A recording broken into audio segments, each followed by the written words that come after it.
Good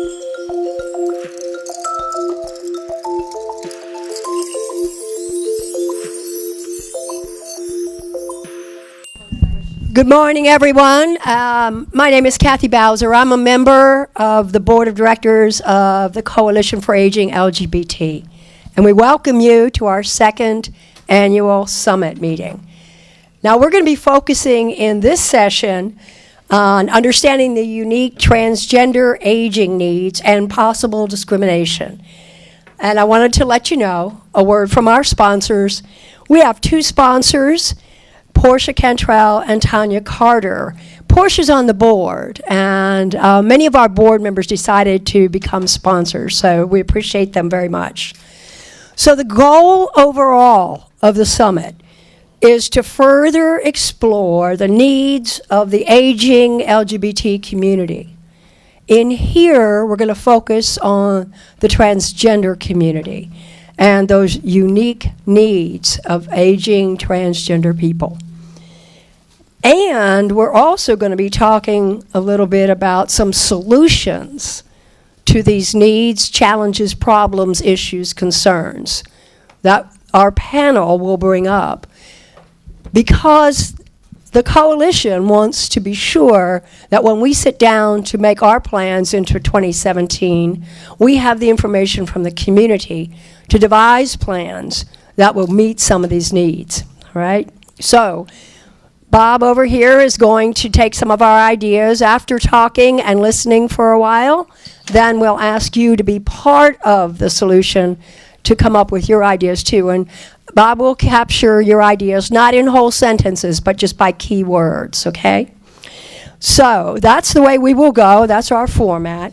We have brought here together and assembled a panel of experts for you.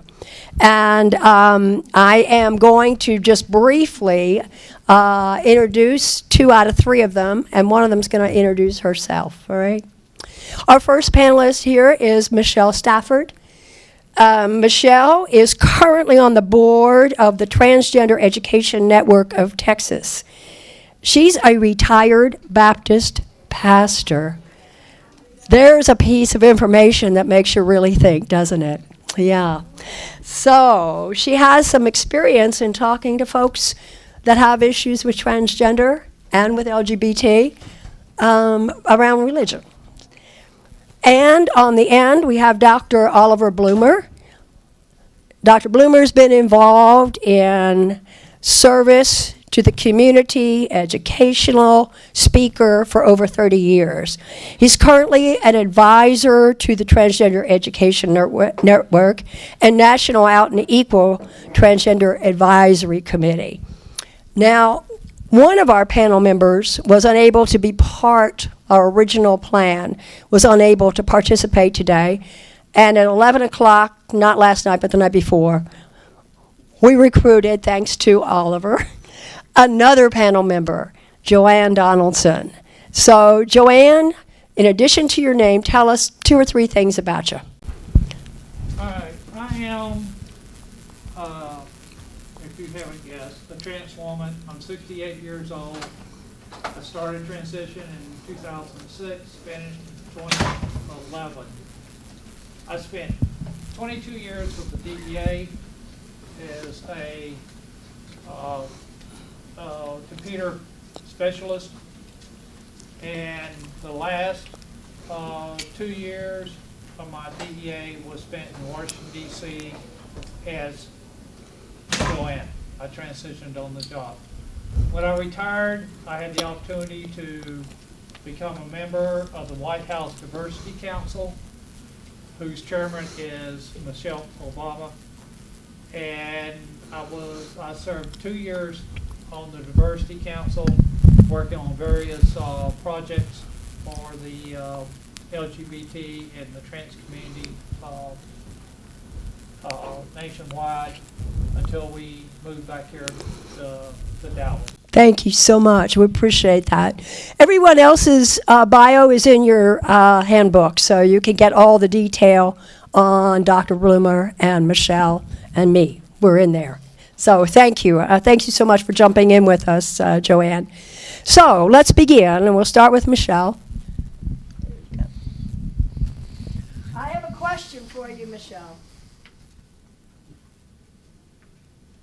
One of the issues is finding senior living that will accept transgender people. Is that right? Tell us about that. That's correct.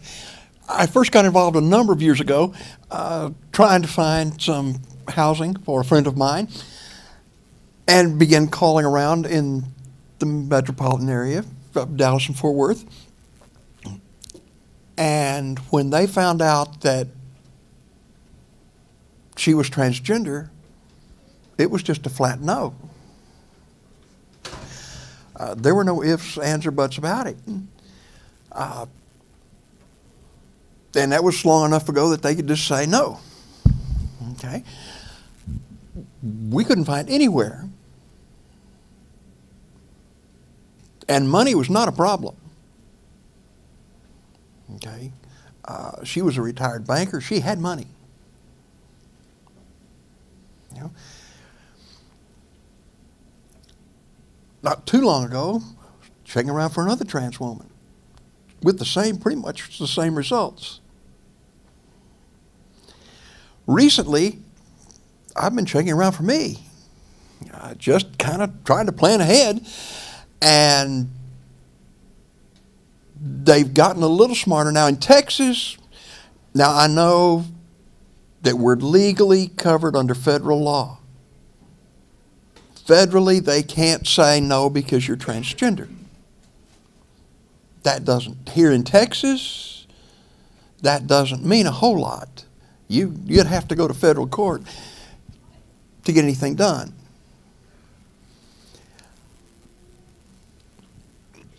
Most of the facilities now are getting a little wiser.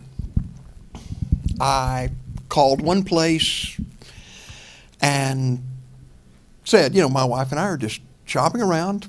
We are getting to the point where we're probably, you know, the yard work is just too much. The housework, there are things that just we don't want to do. She's got RA. We're going to need some additional care. You know, we're looking for some place where we can maybe get into a cottage now, then move into an, you know, get some assisted help and progress as long as we need to. And, oh, everything's wonderful. You know, yeah, can we, you know, when can y'all come and look? And we'd love to have you. And that's the kind of facility we are. And I said, one more wrinkle. I'm transgender.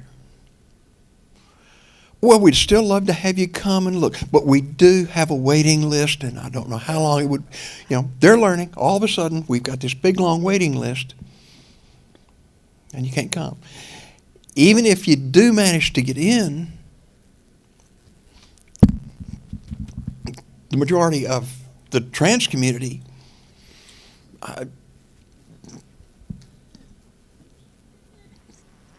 how are we going to fight it?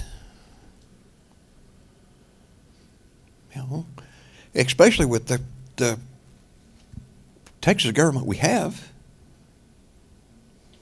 You know, a government that, like I say, doesn't even recognize us as reality, as long as major evangelical ministers are saying we should be shot. Literally. Isn't that great? Michelle, you know, that kind of brings us up to the big issue that Dr. Oliver has, if you want to pass it on down. And that is elder abuse. So, Dr. Oliver, what are your concerns around elder abuse or discrimination and so on? Well, I think the caveat is that this is what we hear going on anyway. In assisted living and long care living, it's just not LGBT people. It's folks who don't have an advocate that comes around every so often. Folks that, again, don't have family because family is in another state or country. Or we don't have that 49-year-old daughter. It seems to be, was it 78% of the people that are taken care of are by a 49-year-old daughter, as well as children and school and everything else they have to do. But we don't have that 49-year-old. And so what I'm very concerned about are there are reasons why certain staff members will just have a thing about them that they're abusive. You know, there's times when we don't like people as much as we like other people. But if the layers that transgender people bring to their own experience, their individual beingness, doesn't fit with somebody else's idea of right or wrong, or maybe an abomination, or just quite frankly, they just don't understand it, transgender individuals are up a couple of more percentage points for getting abused, discriminated against on a number of levels. For instance, you may be passed over for your shower for a couple of weeks. They check it off that you've had it, but they haven't done anything. Your food may not be brought to you on time. Who knows what they do to the food before you get it? I mean, we need to know those things. And the fact of the matter is having, it'll be probably a common, that we need more advocates to just check in on those individuals who don't have family and really find out. You can't wait for an ombudsman to come in and give you 5 minutes to tell your story. We need people that do it consistently and constantly. I will get to something more about care with transgender people that leads for us to be discriminated against. Again, not getting continuity of care because of who we are and how we may come across to people who aren't educated about who we are. Thank you. Thank you very much. And Joanne, your concern has to do with health issues and doctors and caregivers in the health professions. Yes. Unfortunately, when it comes to LGBT patients, whether they're gay, lesbian, transgender, majority of your doctors will look at you and blink their eyes because they have no clue on how to treat you. I have a grandniece who had just recently graduated from medical school in Arizona, and I asked her, how much did you learn about LGBT medical care while in 4 years of college? Her response was, we had a 1-hour seminar in my second year, and that was the total amount of LGBT medical care that they received in medical school. A 1-hour seminar. You have to virtually teach your doctor, whether it's primary care, whether it's urologist, cardiologist, or whatever. You have to teach that person all about transgender and LGBT medical care. Otherwise, you won't do it. When it comes to transgender people, it's even more so, because when they do blood work, they need to do parts of the male blood work along with female blood work, regardless if you have transitioned from male to female or female to male. They have to do both sides of the panels and to be able to cover all of your needs. Because there was a episode where a friend of mine had severe health problems, and when the doctor finally realized that she was transgender, it was like, oh, let me do a test on your these other tests, and it came back and she had prostate cancer. Doctor wouldn't have known. She was fully transitioned, and she was stealth, and she did not tell the doctor that she was transgender, and as a result, it almost cost her life. So it is a two-way street. First of all, you had to be forthright to your doctor.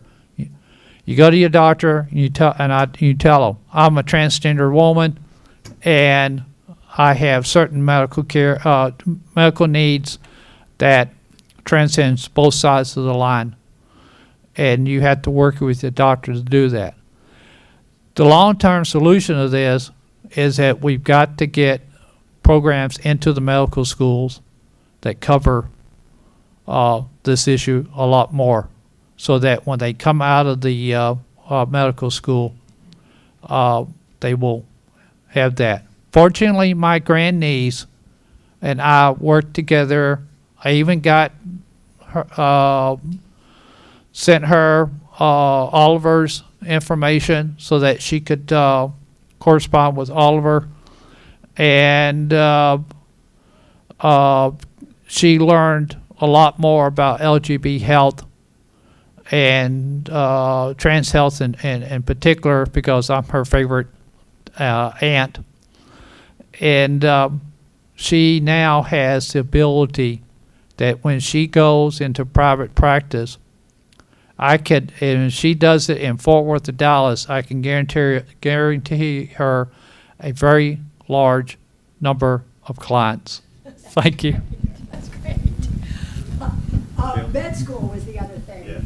Yeah, med school came That's up. cool.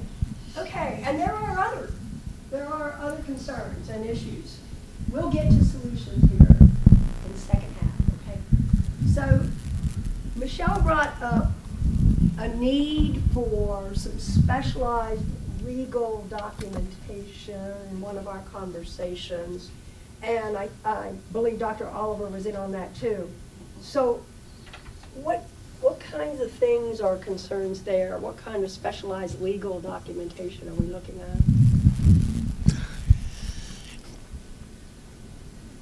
Well, marital status and how that's going to play out when you transition. If you are fortunate enough to have a mate to stay with you, name change is always an issue. Gender marker change is an issue. It's not defined in Texas how to get that changed, really. It's still up in the air. It depends a lot on the judge that you go before. So you nearly need a lawyer to help you pick the right judge. Okay? Plus, a big problem is that 40% or more of our community is way underpaid, underemployed. When you're just living on the poverty level, you can't go down and hire a big fancy lawyer to get things done for you. $5,000-6,000 may be half of your yearly income. So that's a major problem that so many in our community have. Finding the help that they have to have. Great, thank you. And Dr. Bloomer, you also have concerns about medical fragility, Right. especially during transition. Correct. There's this particular that Lambda Legal calls it is their toolkit, and Marco, I think you might remember Jude Patton. He's 71. He began his transition in a vacuum, meaning there was nothing. There were no doctors. You had to go through interview with doctors, call and ask about surgeries, finding doctors who would take Jude is a female to male. But anyway, this Lambda Legal piece answers some of the concerns and questions that we're actually going over, and it's a very good toolkit for trans aging. One of the concerns that happens is the three of us here transitioned at a later age in life, like after 55. So the concerns we have are different than, say, someone who's 20 or 40 or 35 who is going into transition, whatever that is to them. So remember that being transgender doesn't mean you have to get surgeries. Being transgender is a part of your identity. How you see yourself managing or coming into alignment with your gender of that you prefer or your choice or that you live in that doesn't align with your body parts, let's say, is certainly up to each individual person how they want to do that. So first of all, they may go to a therapist that helps them with their diagnosis if they need that. Secondly, they may go through what we call medical transition, which is to begin taking hormones. For my case, I began taking testosterone. There is still to this day, there is very, very little information about what testosterone does to a 55-year-old person who began as biologically as a female and went through 55 years of being female and having those kinds of hormones in their body.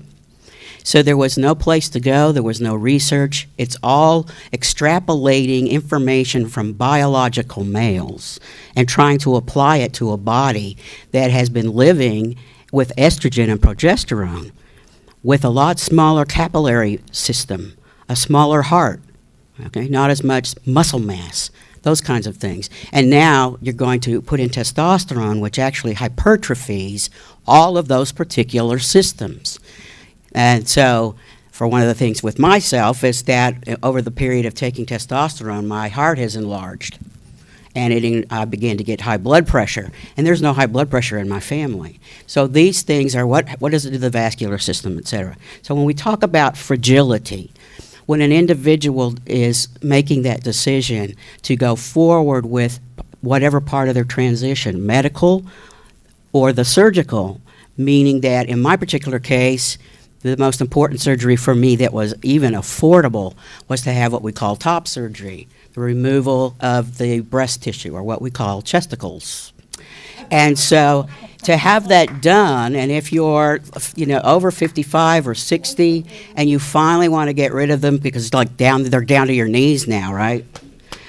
Is that you may not have, it happens when you're older and you want to have a mastectomy, they may be down to your knees. So you go in and you say, I want to have these removed, and it's, you may not have the fortitude, or you're too fragile with comorbidities in terms of, let's say, diabetes or COPD, or those things that don't allow you to actually get a certain amount of anesthesia in order to have those removed.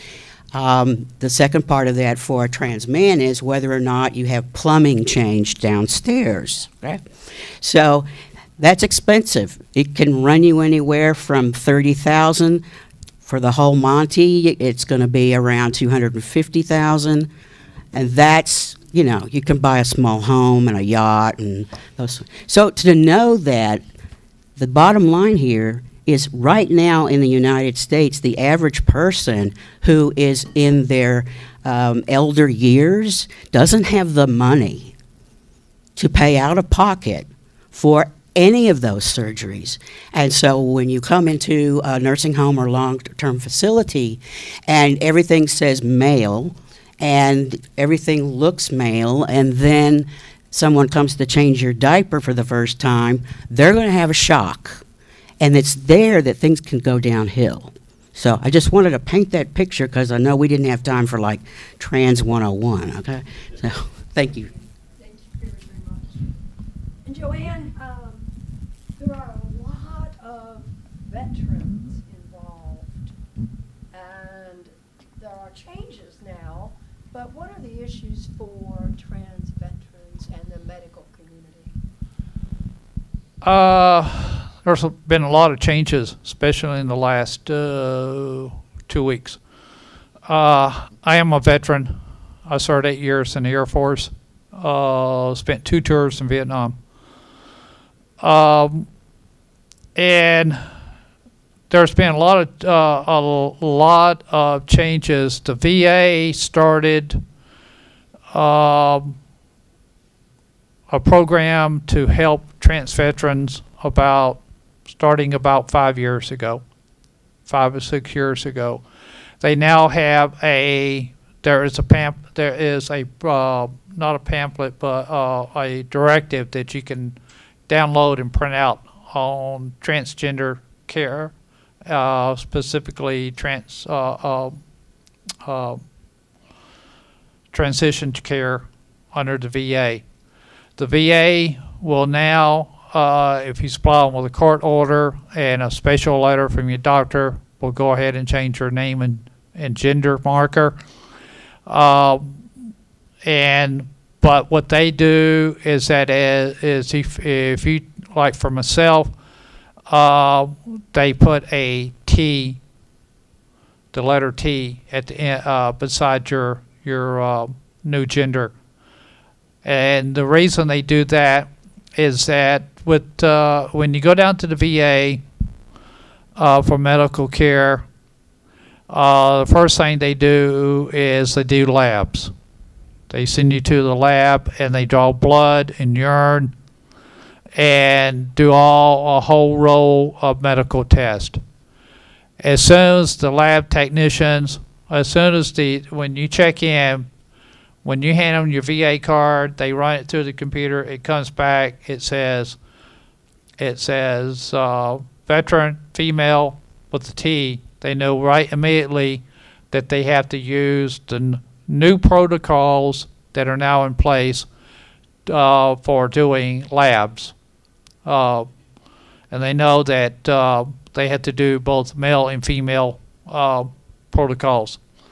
So when they do your blood work and everything, and you see the doctor 2 hours later, she has all the blood work, and she sees all of the parameters for both male and female side of things, and it has really worked out. There is something that has just happened in the last 2 weeks, which is very significant, especially for trans members, and that is as starting October 1st, 2016, transgender active personnel will be able to serve openly, and they will then by that time have the new protocols in effect that will help.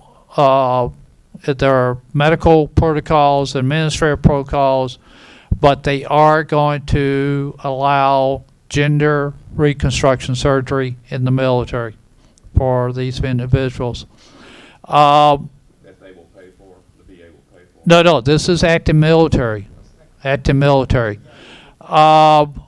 And also with the active military, as of July 22nd, 2016, no active military service personnel can be discharged for simply being transgender. So that's out. So those are the two big ones right now. I wish Texas was in the military. We have to get on to some solutions. We got lots of problems and issues on the table. So what I'm going to ask is, are there thoughts that anyone here has or the panel have about what CFA LGBT can do about these things? First up, with Michelle's complaint on discrimination, not everything is discrimination. The real problem in North Texas is the availability of senior housing. Availability of senior housing. Yeah, you don't have to throw, I mean, you can throw a rock in any direction and find senior communities being built. And quite often, before it's even completed, it's already leased to capacity. Okay. I live in a senior community. I got very lucky to move into here because they actually do have a 2-year waiting list for 1-bedroom apartments. Okay. Right. I got lucky when I needed to move, and and someone had just died, and I had the money to plop down, and I showed up just at the right time. So I managed to bypass the waiting list. Thank you. Thank you for that. You know, What's the solution? The solution That's a is, problem. well, that is the problem, yes. The solution is, you know, we need some of our wealthier, like realtors and builders in our community to build more senior affordable housing, senior housing. That's just a problem in North Texas. I mean, everywhere you look, there's construction going on because of the population boom. But it's expensive. Most of it is expensive. This is true. That's, and it's Check that out. affordable All right, senior we housing. have two others. Mike? You know, I've been involved for the last 10 or 15 years on and off with different groups that have studied senior housing for our community. And they get together and they get enthusiastic, and then surveys are taken, and they find that most people, no matter what economic level they're at, do not want to be with a bunch of old queers in their old I mean, and every one of them has gone nowhere. There's been at least 5 or 6 different groups that have tried to I have encountered discrimination in housing. I absolutely have. I mean, where I live now, while I'm the manager and leasing, most of the leasing people are very good. There's one person there that's, he's made comments that were inappropriate. And one phone call to the manager, it stopped. And everybody got ordered to sensitivity training. Oh, that's sensitivity training is really a biggie. John? There are organizations within Dallas, Torch is one, DAGS is one, etc. I think what needs to happen is just practical. We need to come to I'm a member of those organizations. We need to come to those organizations and present these problems. Nobody knows about it. Come to the next DAGS meeting, April the 18th, 3 o'clock at the Windsor. She's the April? guru. April? Will be presenting. April? August. That's a long time That's, off. okay, tell everybody what DAGS is. Dallas Area Gerontological Society, dags.org. We're the only one of our kind, 25 years, presenting educational programs to the community. How does one get on the agenda? Well, Educare is going to be Okay. presenting at the next meeting. Because we Right, so you plan way out. For social workers, we can't repeat a program more than once every couple of years, but we consider this to be one of the most important topics. Great, Of our thank time. you. There's Thank you for another that. organization called We have Torch. something. And Torch. Torch is the assisted living. It's the Texas Organization of Residential Care Homes. It's an acronym. And this group is the North Texas Torch. And they represent all kinds of residential care communities. And many of them are friendly. They really are. They're licensed. Some of them are not licensed. Some of them are 3 and fewer. But they also help folks that want to open up a home do it the right way. Are they in our book, our handbook?